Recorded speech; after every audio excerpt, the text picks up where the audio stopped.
এখনো তুমি মেঘের মতো ভেসে বেড়াও বনানীদের ছাদে?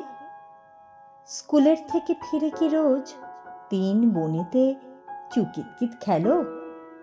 সাইকেলের ঘন্টি শুনে তুমি কি আজও চমকে ওঠো ভয়ে? সাঁতার কাটো, ফলসা খাও, পেয়ারা গাছে চড়ো? এইসব কথা লিখছি বলে তুমি আবার সত্যি বলে ভেবে নিও না প্লিজ। রাগ করলে?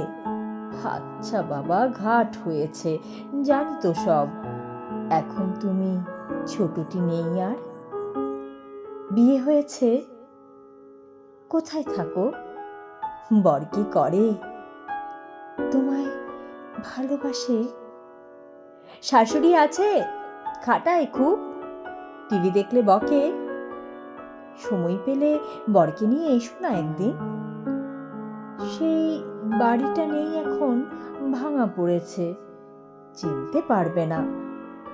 আর হ্যাঁ শোনো, আমাকে দেখে ভয় পেও না যেন। চিনতে যদি কষ্ট হয়, দোহাই বাপু, চেনার কোনো চেষ্টা করবে না। অনেক দিন, অনেক মাস, কত বছর বাদে লিখছি চিঠি। অনভ্যাসে লাইনগুলো বেঁকে যাচ্ছে বলে রাগ করো না। কষ্ট হলেও ধৈর্য ধরে পড়ো। টেবিলে রাখা গীতবিতান, তার ভেতরে টিকিট আঁটা খাম, ঠিকানাহীন ঘুমিয়ে আছে একা।